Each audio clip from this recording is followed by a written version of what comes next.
Today, I'd like to speak a little bit about regarding critique of the Gotha program is sort of how Marx's critique of the retrogression within the Socialist Party sort of applies to today. That it's not surprising, I think, in a lot of ways, that the right in many parts of the world has grown because they have a message to give to people that other groups simply aren't. Certainly, it's a message based on fear, hate, exclusion, violence, but it's one that speaks to the concerns of individuals. So, how do we give a message that's based on the opposite of those things, based on hope and inclusion, among other things? So, what I'll look at is largely Marx's attempts at second negation, not necessarily as much the critiques of the Gotha program itself, but where he takes those initial critiques to put something positive forward and look at that in terms of gender.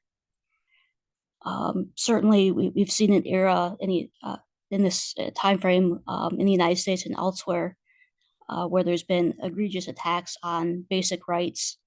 I want to borrow from Marxist theory of the liberal democratic state from the Jewish question, and then apply some of that as well to the critique of the Gotha program in terms of how this liberal democratic state relates to individuals, and illustrate the challenges faced by activists to stave off rightist attacks on gender, nonconformists, or women as well. As Marx argues in the Jewish question, the liberal state in its best does not recognize the concrete individual, but only one abstracted from everything else. This citizen theoretically has equal rights in the political sphere, but in practice, this is far from true, since political equality is achieved only by abstracting out all differences of things like class, gender, sexuality, ability, education. This difference remains outside of the political sphere and can limit participation in civil society and politics. For example, a woman is tasked with childcare duties may find it more difficult to lobby the government for change, or even find time to vote, as childcare is often not provided by the state. Overall, the citizen tends to be viewed by the state as white, able-bodied, middle-class, cisgendered male, who can find a way to participate in politics, though this is often at the cost of access to civic participation for others. Any effort by the state to remedy this inequality will lead to some arguing that the state is given special treatment to these groups, and that's certainly happening in the United States right now. Marx offers an incipient theory of why states will necessarily facilitate on basic rights because of the nature of the state relative to the individual is contradictory.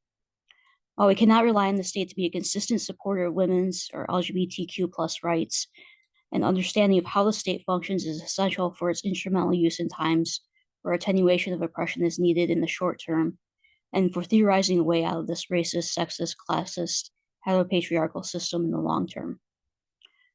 Marx writes that the liberal state is certainly a major advance over the repressive monarchies of his time. Its limitations can be seen as related to the possibility for equal rights for Jewish people. The general argument that he makes can certainly be applied to any group that finds itself as a minority. As much as organization for change may have temporary results for groups that face either state or private oppression, it's clear that even state regulation of civil rights is not nearly enough to secure full emancipation for women and gender-expansive individuals. As Marx points out, simple political equality is not political emancipation.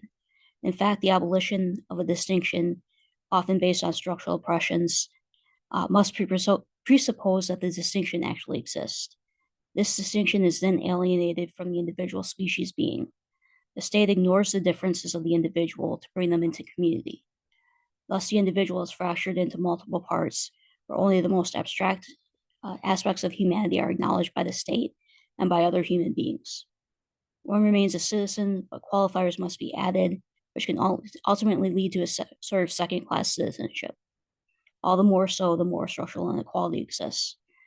For example, people that identify as non-binary under the current administration are outside the governmental protections, talking about the United States, being non-binary rather than being quote man or quote woman. It is then fine to remove them from history and social commentary, not pay for life-saving gender-affirming treatments for depressed trans youth, or firing a teacher for not talking about the gender spectrum in class. Currently, the Trump administration is using the weakness of the liberal state, which attempts to mediate class and other societal conflict, to undermine the minimalist protection offered to non-binary individuals in other administrations, particularly under Biden. Is able to do so because the liberal state is agnostic when it comes to the rights of those facing these types of oppression. Critique of Gotha program, Marx critiques the liberal state in another sense for its notion of equal rights. Such rights can only be advanced as advanced as a society in which it exists. He writes, a right by its very nature can consist only in the application of an equal standard, but unequal rights, and they would not be different individuals if they're not unequal, are measured only by an equal standard insofar as they are brought under equal criterion. Grasped only in terms of a specific aspect, for instance, in the present case, are regarded only as workers. Nothing more is seen in them, everything else is being ignored. Equal right in the labor force under the early stages of a transitional post-capitalist society, he writes, could be based on how long individuals work. This doesn't account for variations in the intensity of labor that an individual can handle, nor does it account for the fact that, quote, one worker is married, another is not. One has more children than another, and so forth. To avoid these defects, rights would have to be unequal rather than equal, end quote. Again, it is the neutrality of the state to issues of difference that leads to the potential for inequality for those who cannot or will not shed those differences. Only a recognition of difference and an incorporation of the uniqueness of each human into society along these lines of from each according to his ability to each according to his needs will lead to a society where all can be free to self-develop. This is exactly why it's necessary to support liberal elements that want to keep basic protections in place for all human beings while at the same time working for full human rights for all. It is nearly impossible to work for these rights under a government that doesn't allow for freedom of speech or assembly. Full human rights for individuals, cisgendered or otherwise, would mean recognition based on the concrete individual rather than the liberal abstraction, or even worse, some of the abstractions we're seeing today. This recognition of the concrete individual would necessarily mean that the state would have to act to smooth out economic and other differences in order to create a truly equal playing field for all within the political sphere, something that is an anathema to capitalism, which benefits greatly from these differences. Elsewhere in the CGP, Marx argues the need to move beyond abstract equality. In the first phase of communism, the proceeds of labor will unavoidably be unequal because of the necessary transition phase out of the bourgeois conceptions of right. Here, workers will be remunerated based on the time that they work and nothing else. He writes how that equal right will still be in principle a bourgeois right. Continuing on, quoting Marx, although the principle and practice are no longer at loggerheads. While the exchange of equivalents and commodity exchange exists only on average and not in the individual case. There is a one-to-one relationship between the labor time that an individual contributes and how they are remunerated. All will be workers and will be subject to the concrete measure of labor time rather than the exploitative, socially necessary labor time that pits workers against each other and forces, among other things, physically and mentally harmful labor practices. The market and its distortions are no longer applicable as it no longer exists. The worker will be able to choose how much they work and at what speed, at least within reasonable limits. This is not the final answer to the question of labor, work, and individual need, however. Equal right remains at an abstract level since all are regarded only as workers for purposes of remuneration. Like in capitalism, no account is made of partners, children, or dependents in terms of individual remuneration for labor. However, unlike what happens in capitalism, the social fund would be able to provide for non-workers in any of the above categories. This is the beginning of a transition from bourgeois right of formal equality toward viewing others not for simply what they can do, instead for who they are as a totality. In this transitional form, the work of one individual is remunerated in exactly the same amount as any other. This is an improvement from capitalist premise. First and most importantly, the law of value is no longer operating. Production for the sake of production is gone. It would be any measures that would treat the worker differently from another. Marx points to class and ability here, but just as significant would be the efforts to remove gender and racial distinctions from labor. With all workers being remunerated equally based on labor time and society working toward uh, equal social validation of traditionally women's work, caring labor would be equally shared among all groups in society. Read along with his earlier comments on a reserve fund for things like healthcare and those unable to work, this passage seems to point in the direction of more societal support for families rather than leaving this up to individuals to care only for their own children. Here, the bourgeois idea of abstract work is seen for the contradiction that it is. Workers are individuals with very different talents and in reality quite unequal. Because of the metrics used under capitalism, what is in fact formal equality turns quickly into inequality, because no worker is concretely equal to another. Communal institutions, and not the state, but new institutions in a new society could not be based on the abstractions of capitalism, but would need to be very concrete in terms of thinking through things like the communal social fund. For labor remuneration itself, a concrete notion of of actual labor time would be the metric used to begin with. Communal fund could begin to deal with the inequalities that result from this. This may be just as significant for the abstract individual outside of the workforce as illustrated above regard to gender. As he focuses on natural inequality versus the false inequality of liberalism that extracts nearly all elements of the person to get to political equality, Marx begins to posit a society where the oppressive relations of this inequality can disappear and the individual is free to explore their humanity as they choose. It is only when someone is valued primarily for their worth, in a narrow sense, that this inequality can lead to oppression. Seeing the human being as a multidimensional person, not just a productive being, means reintegrating the whole person, the ending of dehumanization that separates us all. As society transitions to regard these individuals less and less on the basis of a quid pro quo relationship, we move toward appreciating individuals in all their concreteness. In a higher phase of communist society, after labor has become not only a means of life, but life's prime desire and necessity, after the productive forces have increased with all around development of the individual and all the springs of cooperative wealth flow more abundantly, only then can the narrow horizon of bourgeois right be completely transcended, and society ascribe on its banner from each according to his ability to each according to his needs. And obviously, that's the famous quote from Marx in the Gotha program. No doubt there are many possible bumps in the road getting to this point, so it remains important that we dialectically and critically follow and support the development of movements for greater rights for women and the LGBT plus communities, as well as movements for greater BIPOC persons and other oppressed groups. Thank you.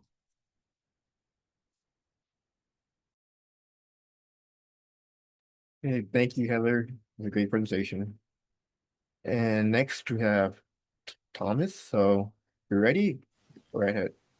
Hello, comrades. Yes, my name is Tomas MacAilpein, or just Tom, and I'm in Glasgow, Scotland. It's nearly 10 o'clock where I am, so it's pretty late. Thank you so much for Heather for your presentation. That was very interesting, and I think people already in the conference have touched on some of the things that I'm going to talk about, so that's quite interesting. Okay, I'll start. Marx's critique of the Gotha program is a powerful attack on the political, economic, and philosophical foundations of social democracy.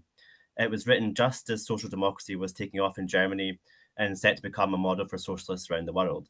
The critique contains some of Marx's most important, albeit brief, insights on what a communist society might look like and what the transition between capitalism and communism is likely to entail.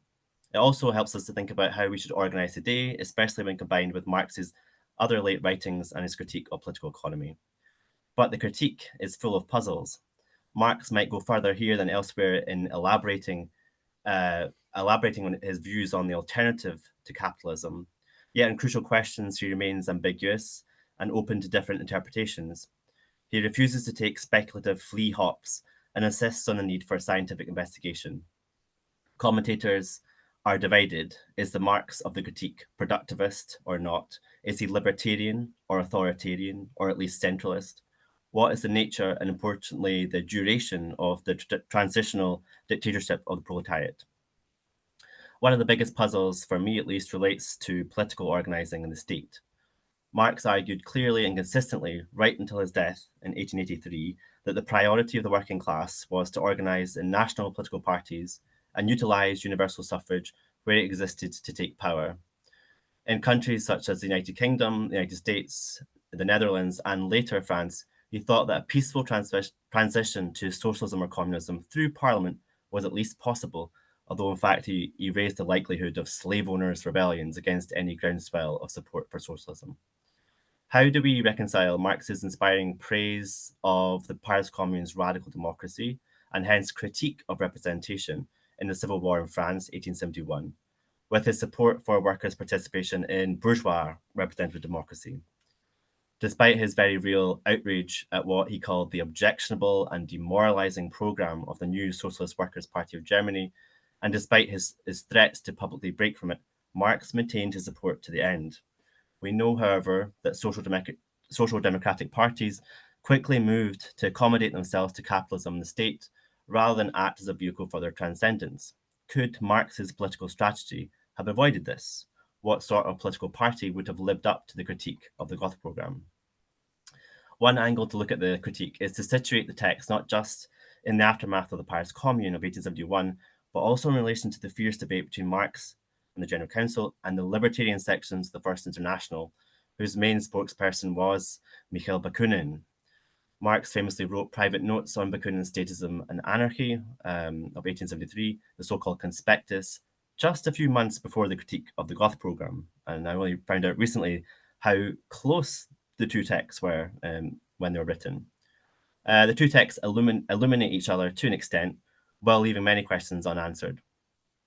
Now, Bakunin had retired from politics due to declining health by the time of the launch of the Gotha programme in 1875. Marx's critique was unknown to libertarian socialists, like everyone else, because it was suppressed by social democratic leaders until Engels pushed for its publication in 1881. And therefore, it's difficult to find thereafter, it's difficult to find any commentary by anarchists or libertarian socialists on Marx's criticisms. Social democracy, bundled together with Marx, had long been rejected by them as a dead end. What some might not be aware of is that Bakunin wrote his own critique, not of the Gotha programme, but of the Eisenach programme of 1869, the founding platform of the Socialist Democratic Workers' Party, which later joined Lassalle's party with the Gotha programme. This appears in Letters to a Frenchman, published in September 1870. There are some striking similarities between the two critiques. Bakunin naturally attacks the aim of forming a free popular state as a dangerous contradiction in terms, just as Marx recoiled at the idea of a free state in the Gotha programme. Bakunin shows quite clearly the tendency away from internationalism and towards patriotism in the SDWP's orientation towards the politics of the nation state. He writes, for example, and it may well happen that the workers of one country, being divided between these two homes, between these two contradictory projects, socialist solidarity of labour and patriotism for their national state, sacrifice the international solidarity of labour to patriotism, and so find themselves in the miserable position of being united with their bourgeois compatriots against workers of a foreign country. He wrote this 44 years before the nationalist divisions of the First World War brought about the collapse of the Second International. Marx too strongly censures the Gotha programme for saying not a word about the international functions of the German working class, and that the Norddeutsche newspaper was absolutely right when it said that the German Workers' Party had sworn off internationalism in the new programme. Both show a similar scorn for limited, unambitious democratic demands. Bakunin writes, every point recommended as main objects for immediate party activity constitutes nothing but the well-known programme of bourgeois democracy.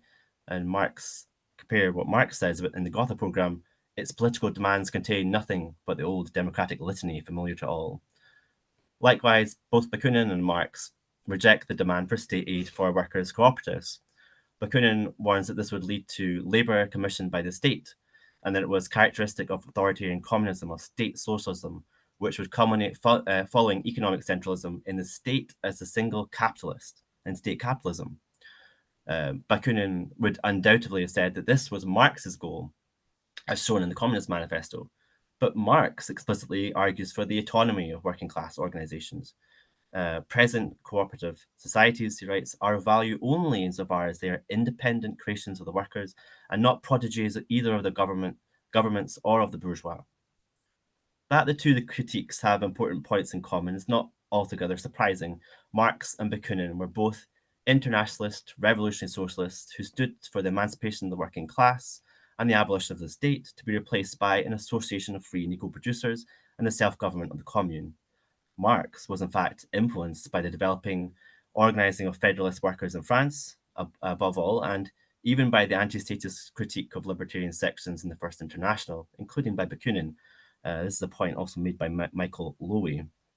He even complains, in fact, in the cover letter of the critique of the Gotha program, that Bakunin makes him responsible for all the mistakes of the Eisenachers in the Gotha program. And undoubtedly, Marx's ideas heavily influenced Bakunin and many libertarian unionists. Marx's critique is much more profound in its analysis of capitalism and therefore in its understanding of the flaws of the Social Democrats' economic program. But Bakunin makes a materialist explanation for their reformism and their status trajectory. The very fact that many of the flaws of the Gotha program were already present years earlier in the Eisenach program shows that there was something more fundamentally wrong than a later compromise with Ferdinand Lassalle's ideology. I'll skip over the comments on the statism and anarchy.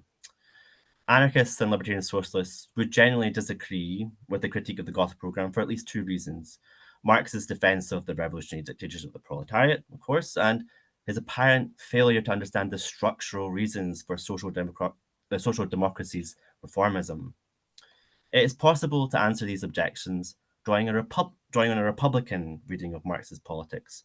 And I can note in passing a closeness here to Rosa Luxemburg's stance. This interpretation is based on Bruno Leipold's work, for example, in Citizen Marx, and it emphasizes Marx's lifelong commitment to freedom and democracy and the lasting influence of radical republicanism on his thinking.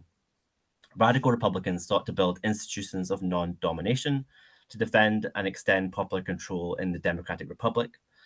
And Marx entwined his communism with republicanism, culminating in his strong endorsement of the social republic of the Paris Commune. It is widely accepted that it was this commune republic that Marx understood as a dictatorship of the proletariat in the critique of the Gotha program. This was a model for working class self-government based on popular delicacy and the deprofessionalization of public administration. That's following on from Richard N. Hunt. Whatever their valid criticism of the Paris Commune, libertarians strongly defended it and participated in it. The importance of the structures of the imperative mandate, recall, short-term or rotation of rules were advocated by libertarians and radical Republicans long before the Commune.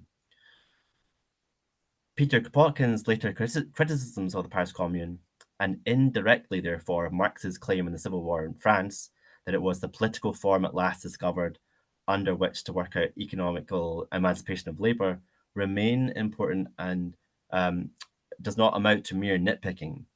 Kropotkin famously argued the Commune did not fully implement free federation within its structure, although it proclaimed this externally for relations among communes. The transformed municipal council turned communal council was separate from and neglected the street politics of revolutionary clubs and associations, which would have been necessary for mass popular participation. And the expropriation of factories and organisation of cooperative labour was not attempted. Had the Commune lasted longer than it did, these flaws would have led it to fall back on the use of coercion against the working people and continued exploitation. Republican communists, and in fact, some libertarians at the time might reply that these steps were indeed necessary, but could only have been accomplished through the continued expansion, through contradiction and struggle of the Commune as it existed. The Social Republic was an expansive form where the bureaucratic state machinery was broken, but where some state functions were kept, transformed, and democratized. along with the coercive apparatus turned against the enemies of the old order. It remained a state, but one in transformation and potentially in dissolution. Marx may not have said enough about the commune's street politics, including the Women's Union and workers' associations in the Civil War in France.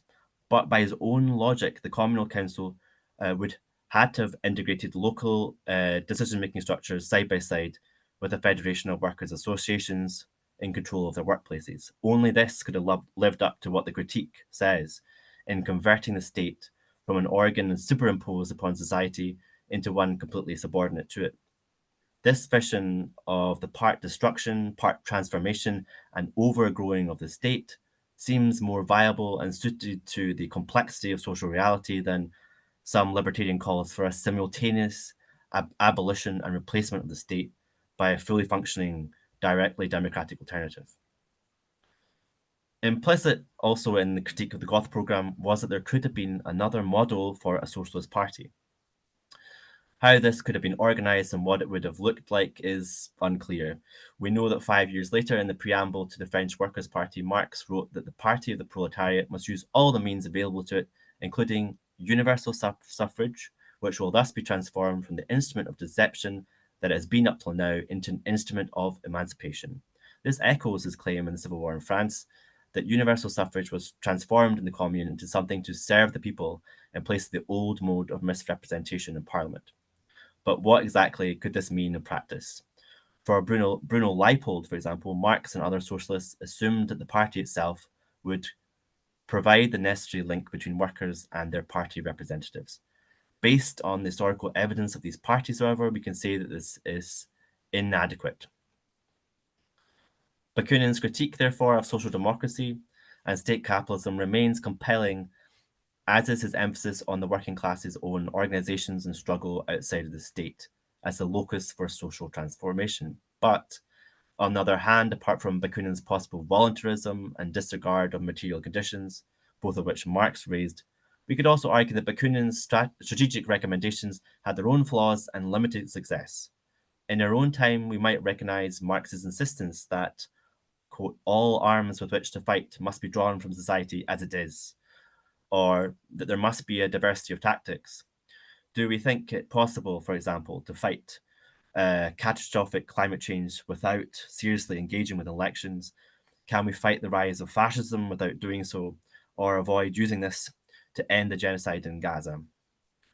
Again, a Republican reading of Marx could offer a possible way forward.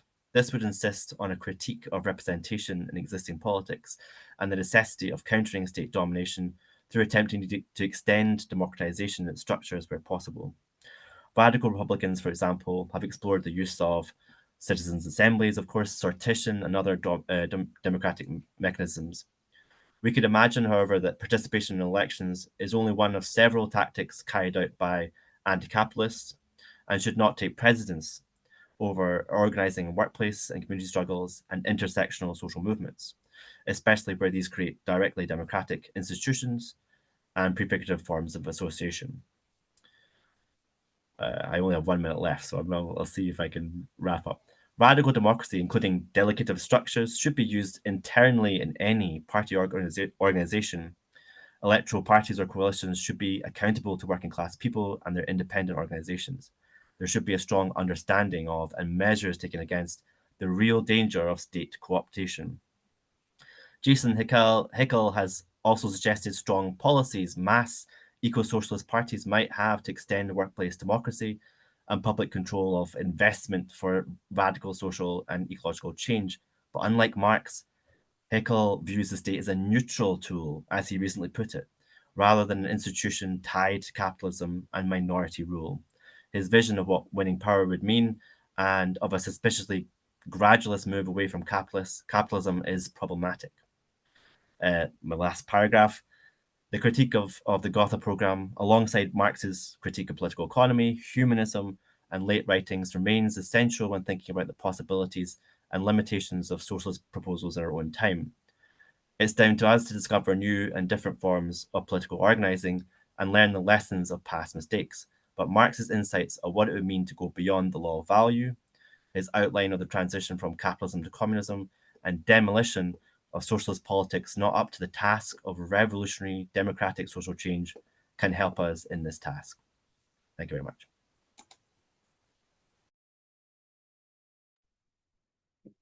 Thank you, Thomas.